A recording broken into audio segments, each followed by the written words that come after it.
Welcome again to my YouTube channel. My name is Gerald Ouma for Financial Insights. I welcome you to my YouTube channel.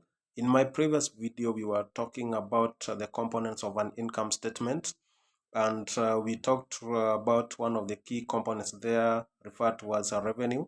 Today, I want us to talk about cost of goods, which is also a second component in income statement. These informations are very vital for you as a business owner, an entrepreneur, so that you'll be able to understand your financial efficiency for your business, because they are major determinants of our gross profit or gross margins. So that's why today I want to talk about cost of goods. Normally, this word has been used interchangeably with the direct costs, which is right, and we really need to understand that, because in most scenarios, people have really misunderstood uh, these components, because sometimes we confuse them and mix everything up, trying to put all the costs together so that we determine our profit. That will not necessarily help you to understand where you're supposed to make your decisions, and that's why you need to break these things down. So today, as we talk about cost of goods, from its explanations, or from its definitions, as you understand, it's those costs that are directly linked to the production of an item for sale.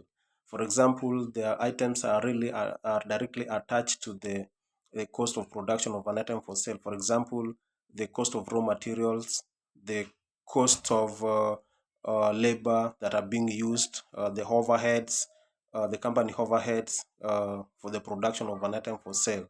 These are costs that are directly linked to the production of that item. For example, if in a scenario whereby you have a company X producing things like chairs, you will find that wood become one of the raw materials that make part of chair that are being produced, and the labor, the people who are working beside, so that to ensure that the chairs are being produced, and even things to do with like rent for the company. So those are the direct costs we are talking about. These are costs that are directly linked to the production of that item for sale. So when we do this, normally we put this together. For example, when you are doing your financial reports for a given period, let's say a financial period for a given, maybe let's say for an annual report. For example, we normally determine the opening inventory, the items that the inventory that you opened with, plus the purchases that you will do in the course of the financial period, minus the ending inventory, like, or let's call it the closing stock that you will have at the end of that period. So that one will give you the cost of goods, and cost of goods help us determine the gross profit margin, since we less it from our revenue, so that we'll be able to get our gross profit, or what we refer as gross margin.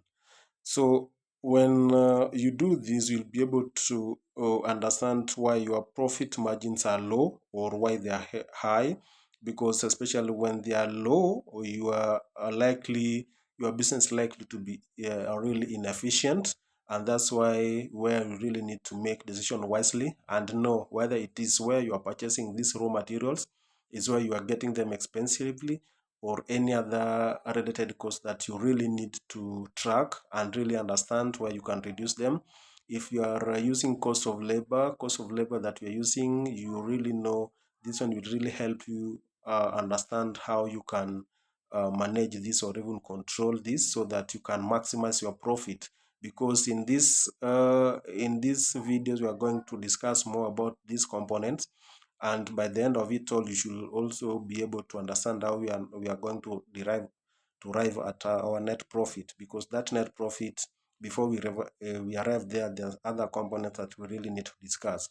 So this helps you to understand these things one by one, so that whenever you are making your decisions, whenever you are doing your budgets, they really help you to understand this, so that you can be able to budget accordingly and make decision wisely, so that you'll be able to track where the problem is, so that your business remain in a profit making scenario, or helps you maximize on the profit that you are generating. So for all more this, if you want to follow this and understand more about your business, kindly follow me on my YouTube channel. Subscribe to that YouTube channel so that whenever I post a video, you don't miss it and you understand all these components. Because after income statement, we are going to talk about another report that is also beneficial to your business, and all those insights that are very, very crucial for your business performance. So I want to welcome you and thank you for all this. Keep on watching, subscribe, don't forget, and follow for more. Thank you.